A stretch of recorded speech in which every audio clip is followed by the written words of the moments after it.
Orang yang kagak keburu ngerjain sholat asar, ketinggalan nggak ngerjain sholat asar, tuh orang seakan-akan diputuskan dari keluarga dan harta bendanya, rugi sekayang-kaya bila kita sampai sholat asar kebablasan.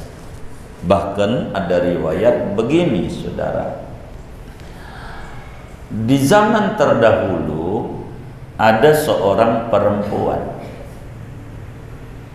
mengadu kepada seorang nabi min anbiya'i Bani Israel, mengadu kepada orang soleh. Kata dia,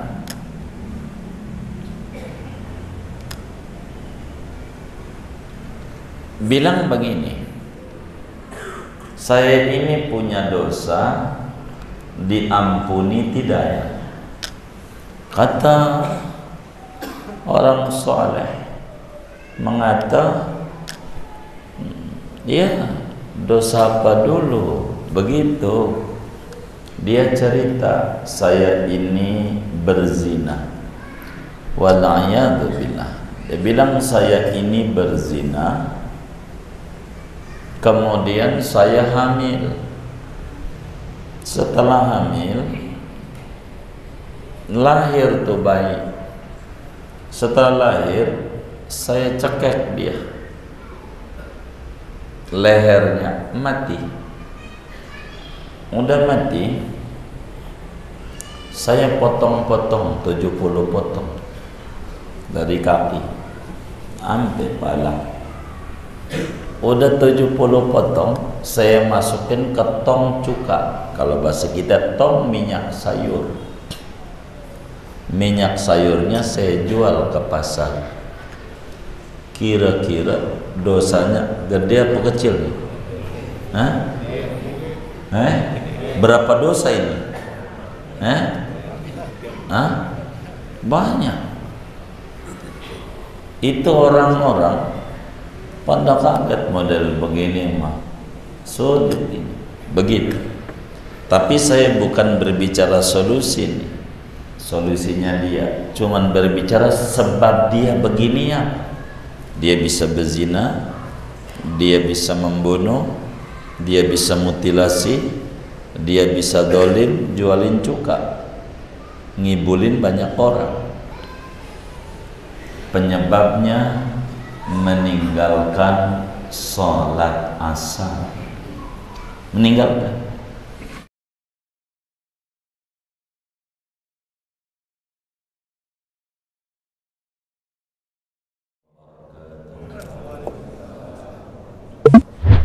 Bismillahirrahmanirrahim.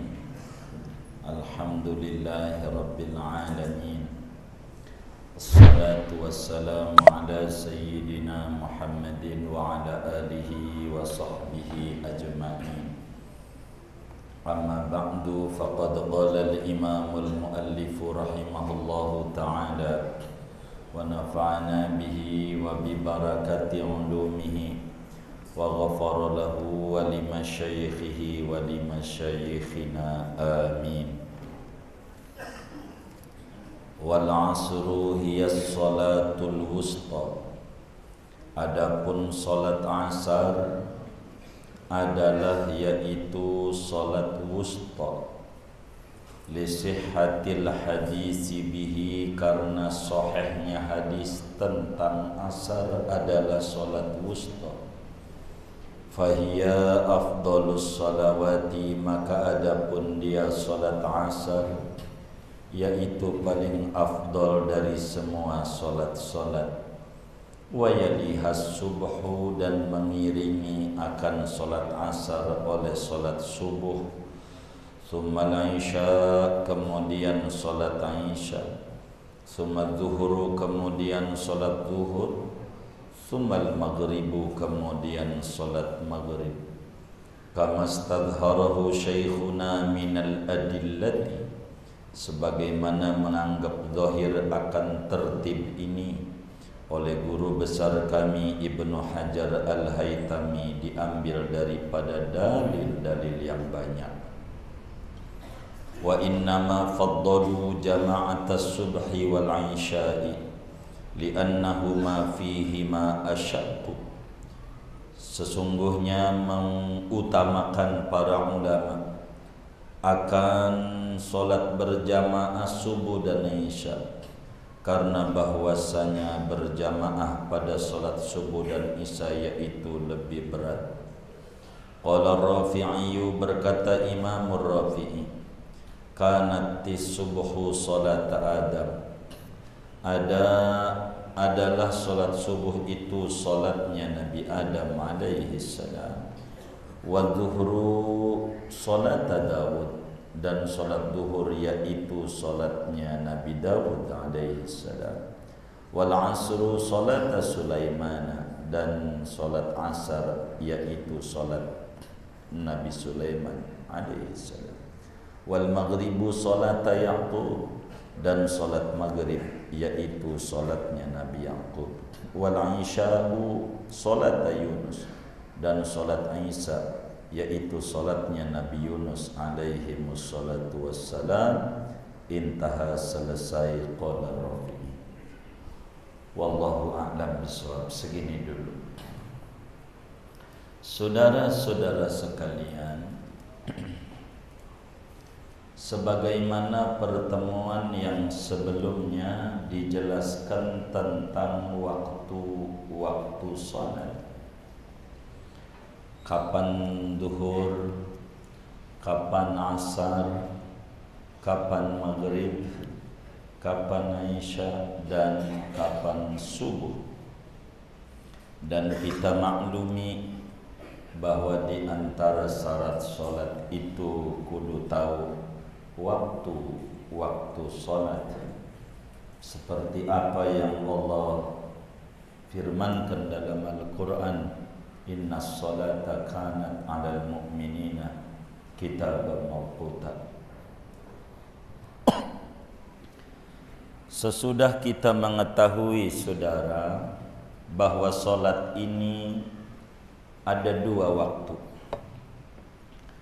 Salat yang diwajibkan dari yang 5, waktunya ada 2 masing-masing. Ada waktu masuk start, ada waktu keluar atau finishnya masing-masing tuh. Jadi ada permulaan subuh, ada habisnya subuh, ada permulaan zuhur, ada habisnya zuhur, ada permulaan asar, ada habisnya asar, ada permulaan maghrib, ada habisnya maghrib, ada permulaan isya, ada habisnya waktu isya. Artinya dari mulai zuhur sampai subuh itu semua memiliki permulaan waktu dan penghabisan waktu. Sedangkan dalam hadis yang sahih, Ibnu Abbas radhiyallahu taala anhuma meriwayatkan seperti apa yang dituliskan oleh Imam Tirmidzi di dalam Sunan Tirmidzi, Abu Dawud di dalam Sunan Abu Dawud, kata malaikat Jibril sesudah 2 kali solat, artinya 2 hari,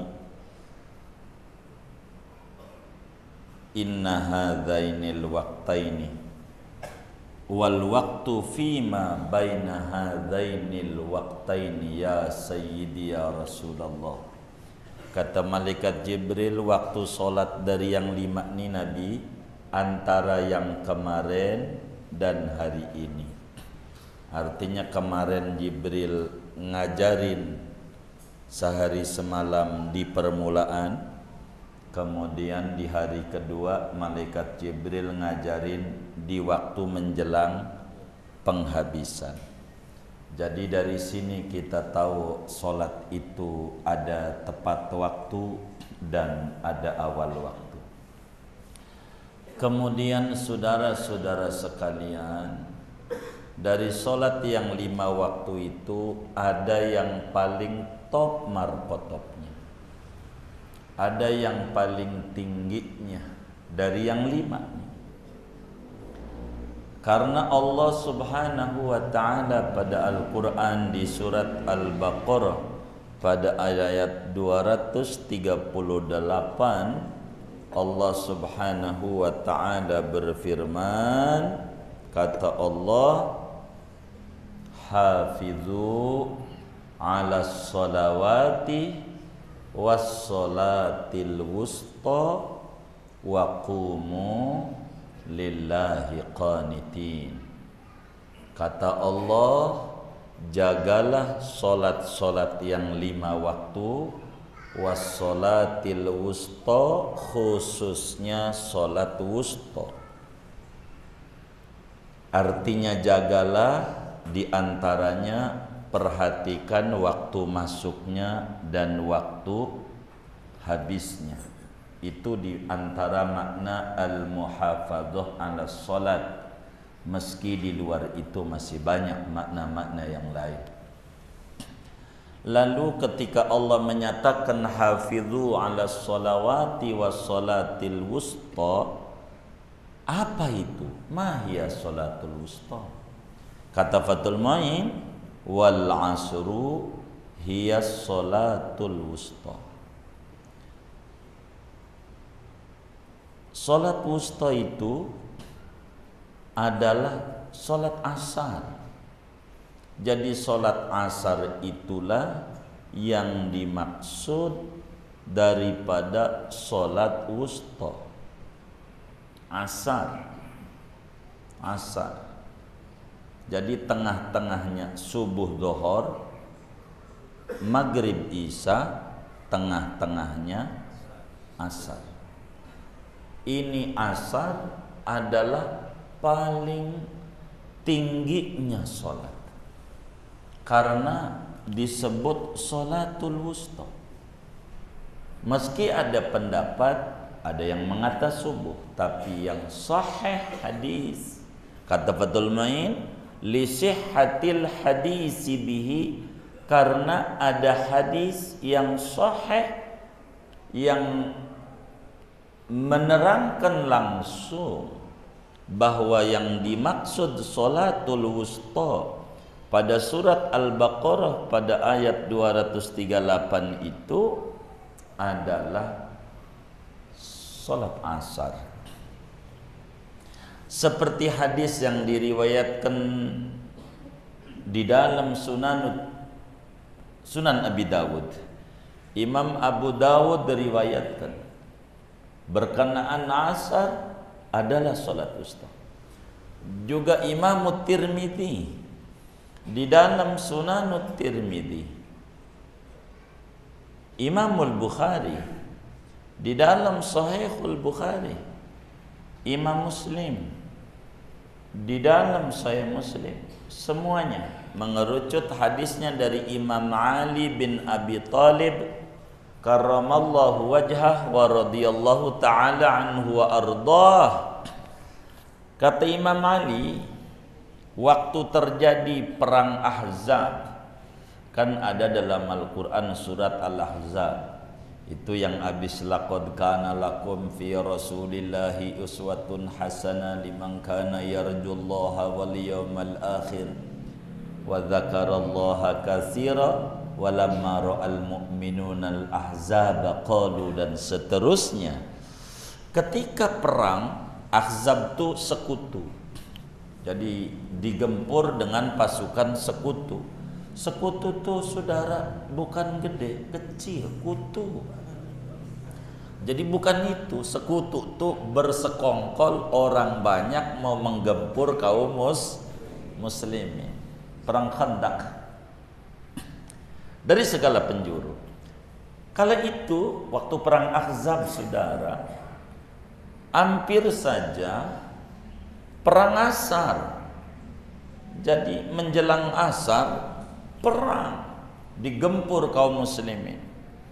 Ampe kata baginda kita Habibuna Muhammad sallallahu alaihi wasallam mengeluh, mengomentari perilaku orang-orang non muslim ini, yang menggempur kaum muslimin, kata Nabi, habasuna an salatil wusta, salatil asri, mala Allahu buyutahum wa kuburahum nar.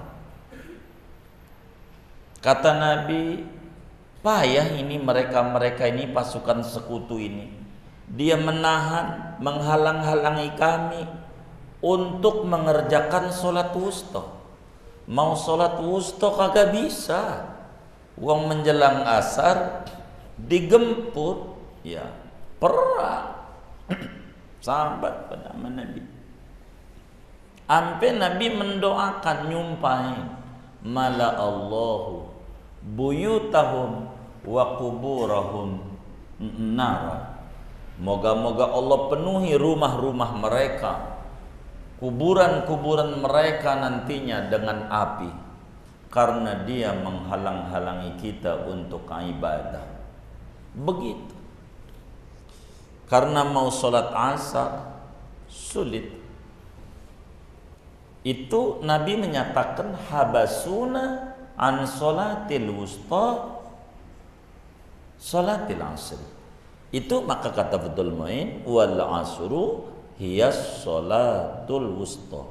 Bahkan saudara, dalam kitab Musnad Ahmad bin Hanbal, Imam Ahmad meriwayatkan hadis daripada sahabat Abi Ayyash radhiyallahu ta'ala anhu. Itu waktu mau perang, mau menggempur kaum muslimin, orang-orang musyrik nih, orang-orang musyrik itu bilang begini, kalau kita mau menggempur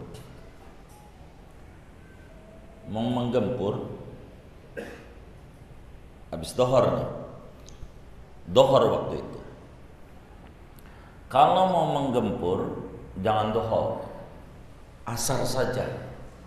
Kalau kita asar gempur Muhammad dan para sahabatnya, kita bakalan menang. Begitu. Kita bakalan menang. Itu pada mengeluarkan kalimat-kalimat itu orang-orang musyrik. Dan mereka tahu asar itu punya nilai besar di mata Allah. Karena mereka menjawab ketika bilang, kalau ngegempur Muhammad dan sahabatnya, asar aja. Kalau asar, wis kita bakalan menang. Aduh, Anda enggak paham. Kata mereka nih, inna lahum ba'da hadhihi shalah ahabbu ilaihim min abaihim wa abnaihim. Wah, Anda enggak paham. Muhammad itu dan para sahabatnya sesudah sholat duhur ini, dia ada sholat yang luar biasa didemenin oleh mereka ketimbang bapak, ketimbang anak. Anak mati biarin, bapak mati mampus biarin, tapi jangan sampai tidak sholat asar. Jadi orang-orang musyrik itu sudah maklum, sudah populer, sudah faham bahwa yang namanya asar ada sholat paling top markotopnya sholat, paling tingginya sholat. Ini asar saudara, paling tingginya daripada sholat-sholat yang ada. Begitu. Sampai-sampai di dalam hadis riwayat Imamul Bukhari dan Imam Muslim daripada sahabat Abdullah bin Umar bin Khattab radhiyallahu ta'ala anhuma, qala Rasulullah sallallahu alaihi wasallam, alladzi tafutuhu salatul asri faka'annama wutira ahlahu wa mala. Orang yang kagak keburu ngerjain sholat asar, ketinggalan enggak ngerjain sholat asar, tuh orang seakan-akan diputuskan dari keluarga dan harta bendanya. Rugi sekayang-kaya bila kita sampai sholat asar kebablasan. Bahkan ada riwayat begini, saudara. Di zaman terdahulu ada seorang perempuan mengadu kepada seorang nabi min anbiya'i Bani Israel, mengadu kepada orang soleh. Kata dia,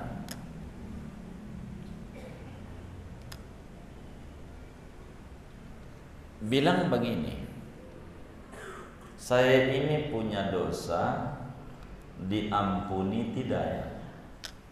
Kata orang soleh mengata, ya dosa apa dulu? Begitu dia cerita, saya ini berzina. Wal'iyadzubillah. Dia bilang saya ini berzina, kemudian saya hamil. Setelah hamil, lahir tuh bayi. Setelah lahir, saya cekek dia, lehernya mati. Udah mati, saya potong-potong 70 potong dari kaki sampai pala. Udah 70 potong, saya masukin ke tong cuka. Kalau bahasa kita tong minyak sayur. Minyak sayurnya saya jual ke pasar. Kira-kira dosanya gede apa kecil nih? Hah? Berapa dosa ini? Banyak. Itu orang-orang pada kaget, model begini mah sulit ini. Begitu. Tapi saya bukan berbicara solusi nih. Solusinya dia, cuman berbicara sebab dia begini ya. Dia bisa berzina, dia bisa membunuh, dia bisa mutilasi, dia bisa dolim, jualin cuka, ngibulin banyak orang. Penyebabnya meninggalkan sholat asar. Meninggalkan. Jadi kalau saudara ada dagang rugi, ada segala macam, ingat-ingat ya zaman dulu-dulu apa masih naik truk Persija, ya kan? Ini saya curiga nyengirnya ini. Gitu. Jadi sholat ya sholat. Jadi asar ini namanya sholatul wusta. Cerita tadi diangkat itu kalau tidak khilaf oleh Kiai Fathul Muin sendiri pada kitab Irsyadul Ibad. Kalau tidak khilaf kami kutipannya. Karena itu sholat 5 waktu ini tidak sama di mata Allah nilainya. Kalaulah sama, enggak bakalan Allah berfirman hafidhu ala sholawati, diberikan catatan wassolatil wusta, jaga itu solat dan solat wusta. Ini penekanan, berarti dari 5 waktu ini berkelas nilainya di mata Allah. Ada yang tertinggi, ada yang terendah. Kalau begitu mana yang tertinggi, mana yang terendah? Fahiya afdhalus sholawat. Sholat asar itu paling tingginya sholat di mata Allah. Paling tinggi. Ganjaran sholat berjamaah saja yang paling gede adalah sholat asar. Paling gede asar. Makanya kalau asar dikit, asar sama maghrib banyakan mana? Emang kalau maghrib dikit, dan kita ini ogah ganjaran banyak, mikulnya takut sakit pinggang, maka ngambilnya yang dikit-dikit maghrib. Yang paling tinggi sholat asar. Itu satu. Nomor duanya sholat subuh. Ganjaran sholat tuh. Nomor tiganya sholat isya. Nomor empatnya sholat zuhur. Nomor limanya sholat maghrib. Kata Fathul Muin, demikian dijelaskan oleh Imam Ibnu Hajar Al-Haytami mengambil dari berbagai dalil-dalil yang sahih, yang lengkap. Asar nomor 1, lalu subuh, lalu isya, lalu zuhur, lalu maghrib. Paling kecilnya ganjaran berjamaah maghrib. Maka orang yang paling banyak dan paling ramai di mana masjid musola adalah maghrib, karena ogah ganjaran bener nggak? Tuh yang ngajinya aja bilang bener, apalagi yang kagak ngaji. Tuh begitu. Lalu betapa ulama banyak memotivasi ganjaran sholat berjamaah isya, ganjaran sholat berjamaah subuh. Kenapa? Katanya yang tinggi adalah asar. Kenapa yang digembar-gemborkan oleh ulama subuh, subuh, subuh, isya, isya, isya? Ada apa emang? Kalau memang asar lebih tinggi, kenapa subuh yang banyak ditekan oleh ulama? Sampai ada subuh gabungan. Tapi belum dengar asar gabungan nih. Belum dengar. Kalau subuh gabungan sering. Begitu. Tapi asar gabungan belum dengar saya. Kenapa?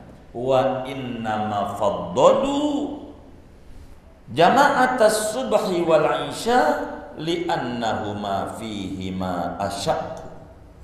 Kenapa ulama memberikan banyak komentar terkait sholat subuh berjamaah, sholat isya berjamaah? Karena ini alasannya lebih berat untuk mengadakan jamaah subuh dan mengadakan jamaah isya.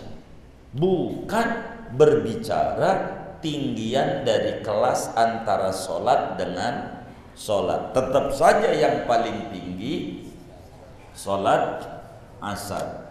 Betapa ada hadis Imam Muslim riwayatkan dalam Sahih Muslim, Imam Malik juga riwayatkan di dalam kitab Al-Muwatta, Imam Abu Dawud juga riwayatkan dalam Sunan Abu Dawud, bagaimana Habibuna Muhammad sallallahu alaihi wa alihi wasallam bersabda, man shallal isya'a fi jama'atin faka'annama qama nisfal lail wa man shallas subha fi jama'atin faka'annama qama al-laila kullah.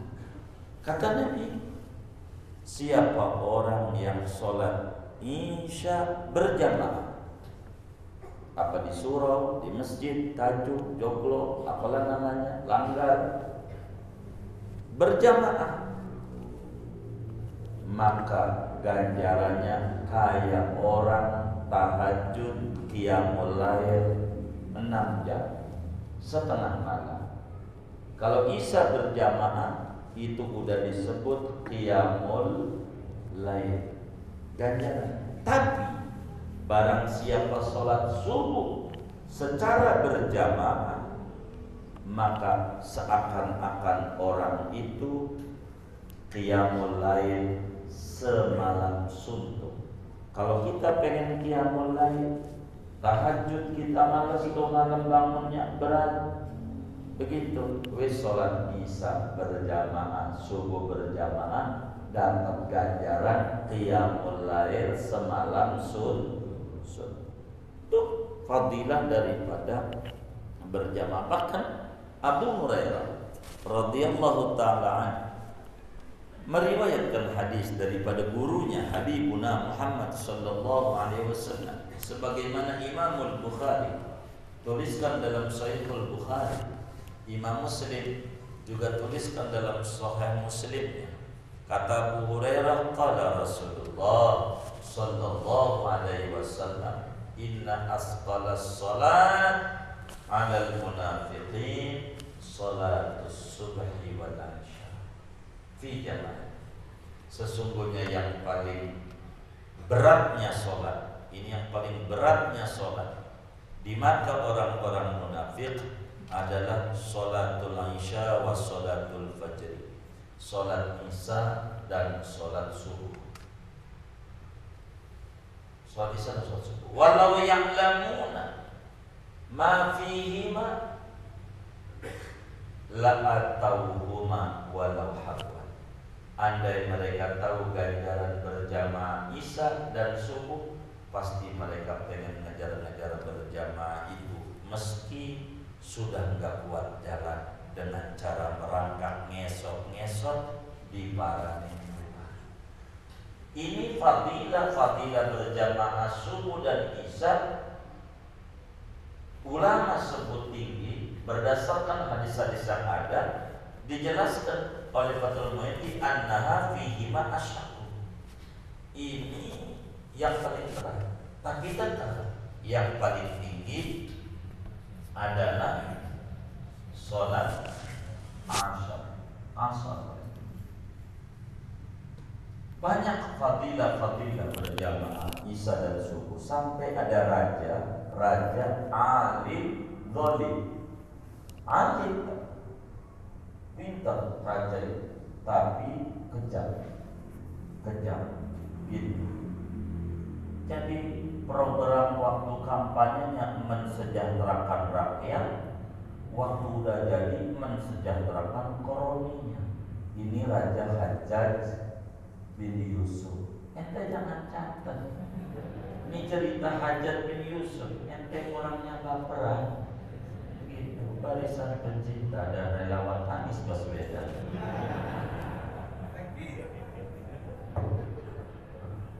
Ente jangan catat. Hajjaj bin Yusuf itu kalau mau nangkep orang pakai nanya. Ini mau nangkep orang, lu tadi pagi sholat subuh berjamaah enggak? Berjamaah, kagak berani untuk nangkep. Karena anti, wong ada hadisnya dari Nabi, man shallal isya'a wa subha fi jama'atin kana fi dhimmatillah. Orang yang sholat isya berjamaah, subuh berjamaah, dia dalam jaminan perlindungan Allah. Raja Hajjaj ngeri kalau ditangkap, takut dia diobrak-abrik sama Allah. Jadi kalau mau nangkap, lu tadi pagi sholat subuh jamaah, nggak berani. Ngintip kalau nggak berjamaah belum nangkap. Emang begitu Raja. Tapi tetap fadilah yang ada, tetap saja yang mu'tamad sholatul wusta adalah sholat asar.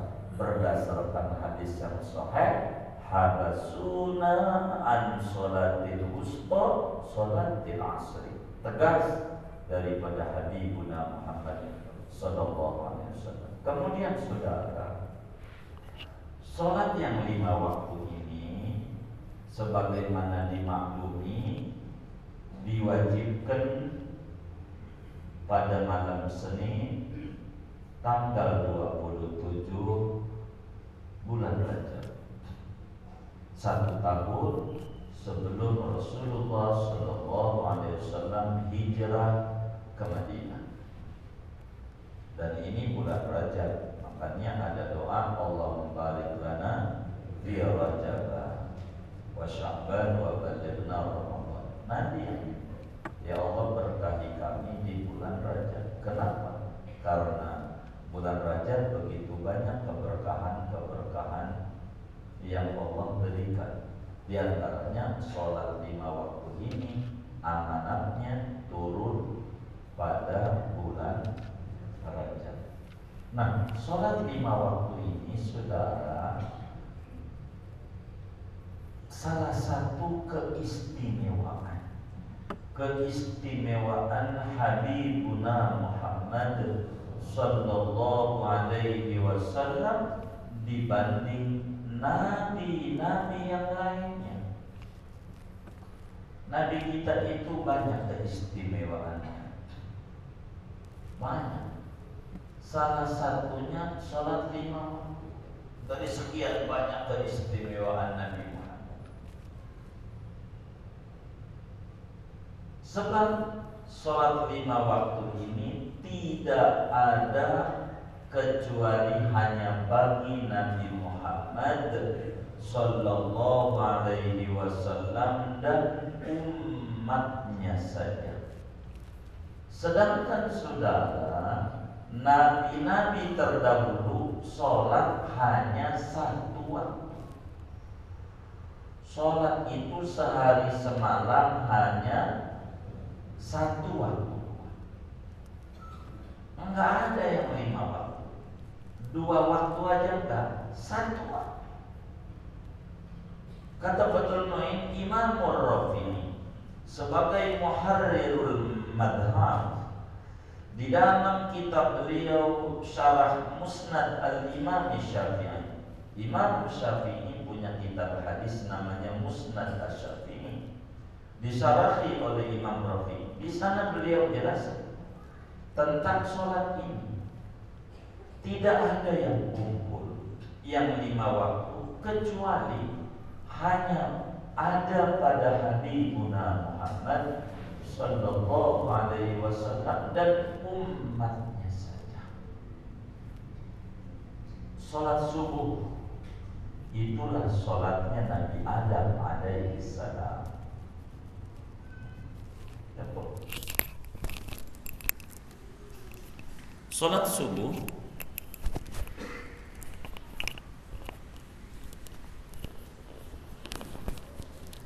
Salat subuh adalah sholatnya Nabi Adam. Jadi Nabi Adam sholatnya subuh doang, sehari semalam subuh doang.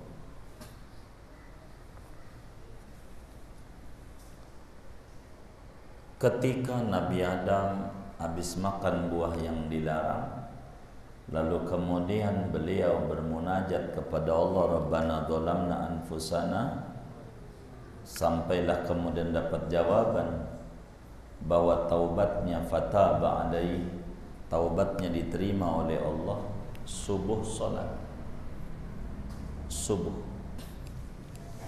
2 rakaat subuh. Nabi Adam subuh doang. Kalau kita 5. Ini sekarang mau pakai nanya sama hadirin, kira-kira kalau disuruh pilih, ini yang gak ngaji gak saya tanya, yang ngaji aja yang tanya dan minta dijawab. Ini kalau disuruh pilih kita sehari semalam sekali doang tuh, subuh doang, dohor gak sholat, asar gak, maghrib gak, isya gak, subuh doang, apa milihnya 5 waktu? Ini kalau disuruh pilih ada 2 opsi, subuh doang sehari semalam, apa 5? Kalau disuruh pilih, kira-kira yang jujur jawabnya, milihnya mana? Subuh doang. Udah jujur tuh. Baik, saya mau tanya,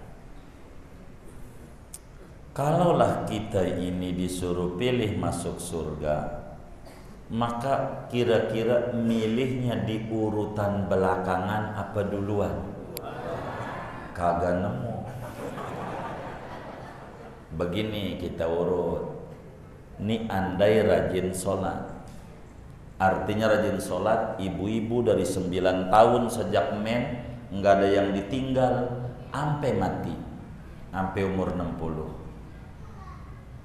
Bapak-bapak dari umur 10 tahun keluar sperma, atau dari umur 15 tahun nggak ada sholat yang ditinggal sampai mati umur 60. Kita ukur umatnya Nabi Adam umurnya 12.000 tahun, 12.000 tahun. Nabi Nuh 1.000. ini kira-kira yang 60 tahun sama yang 12.000 tahun, kira-kira masuk surganya duluan mana? Hah? Duluan yang mana? Iya, duluan Nabi Adam sama umatnya. Jauh lah, 60 sama 12.000, kagak ada hitungannya. Kali 2 aja masih lama juga, kali 3 masih lama. Itu lagi rajin, apalagi subuhnya aja kagak. Begitu, itu lagi rajin tuh. Gitu, kayak begitu saudara. Nabi Nuh 1000 umurnya, subuh doa. Kan ikutan Nabi Adam ini saudara. Loh, 1000, lah kita 60, lah duluan dia.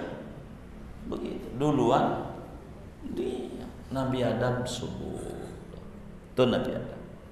Zuhur Nabi Dawud. Nabi Dawud sholatnya zuhur doang. Zuhur doang. Nabi Dawud zuhur.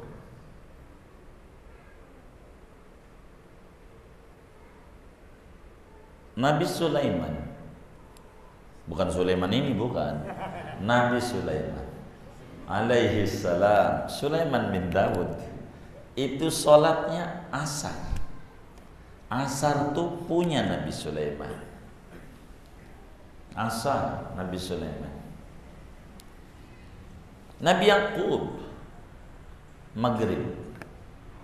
Jadi sesudah Nabi Yusuf alaihissalam dapat kabar ternyata enggak dibunuh, selamat, syukurnya dengan sholat asar.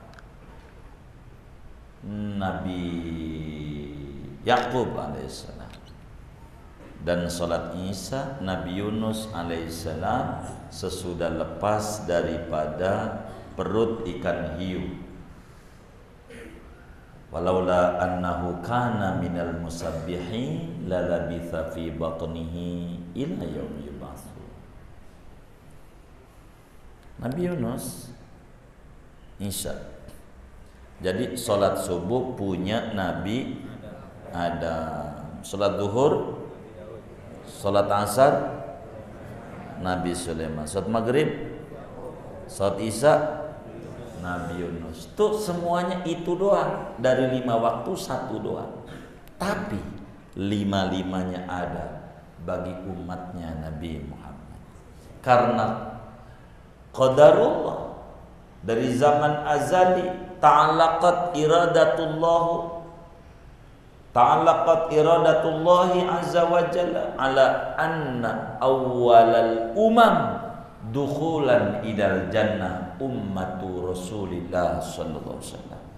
Sudah sudah beroperasi kudrat iradatnya Allah, umat yang paling duluan masuk surga umatnya Nabi Muhammad. Maka sholatnya banyak. Kenapa?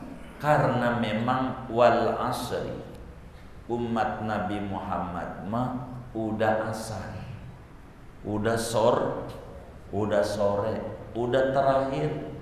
Kata orang Bintaro udah puncak, udah paling akhirnya. Kalau udah terakhir disebutnya udah sore.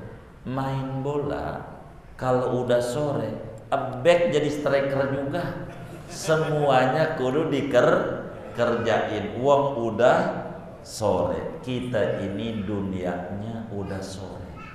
Maka orang sudah sore mah semua-muanya kudu dikerjain. Maka ada zuhur, ada asar, ada maghrib, ada isya, ada subuh. Kenapa?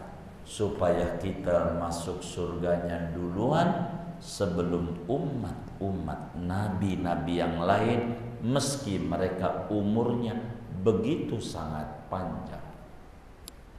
Sedangkan umat kita nih, umat Nabi Muhammad sallallahu alaihi wasallam, Nabi jelaskan hasadu ummati ma baina sittin wa sab'in.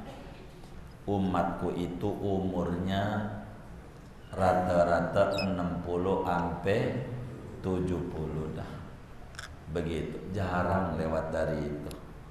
Ada umurnya 100, 200, ya udah di tempat tidur, nggak bisa ngapa-ngapa. Maka kita ini saudara, satu kenikmatan besar dikasih daripada solat ini yang 5. Yang menjadi pertanyaan, apakah solat nabi-nabi terdahulu itu seperti solatnya kita? Ada tasyahud, dan tasyahudnya membaca Allahumma salli ala Sayyidina Muhammad wa ala ali Muhammad dan seterusnya. Yang ini lam yunqal min ahadin minas salaf, tidak ada penukilan, tapi mereka datanya solat ya subuh 2 rakaat, zuhur 4, asar 4, yang isya 4, maghrib 3. Ini betul. Tapi cara sholatnya kita enggak dapetin banyak riwayat cara sholatnya. Tapi inilah yang 5 ini punya mereka pada daripada sholat ini. Begitu. Kenapa begitu? Nabi Adam malamlah mendapatkan informasi diterima taubatnya, subuh sholat. Begitu. Subuh sholat. Begitu. Kenapa subuh 2 rakaat? Ya namanya baru indrayan, jangan banyak-banyak. Begitu. Motor aja ya gigi 1 dulu lah. Begitu indrayan, jangan main kebut. 2 kalau subuh. Dohor itu enak. Jadi begitu. Sebelum sholat dohor udah makan. Wah 4. Asar 4. Sampai naik mobil main kebut aja itu aja begitu. Tapi nggak kejar, udah makan 4 gitu. Jadi begitu. Jadi asar 4, maghrib itu 3, dan isya juga 4. Itu begitu. Jadi sehingga saudara di dalam malam hari ada jumlahnya ada 3, ada 2 maghrib, isya. Siang hari subuh, zuhur, asar, istilahnya begitu. Tapi bila dibagi subuh, zuhur, maghrib, isya, tengah-tengahnya asar. Tengah-tengah itu bahasa kitanya wusta. Maka sholat asar adalah sholat wusta, sholat paling topnya sholat menurut kaul mu'tamad. Wallahu a'lam bishawab. Segini aja daripada kajian kita. Ada yang ditanya mungkin dari materi ini atau di luarnya sebelum doa, silakan.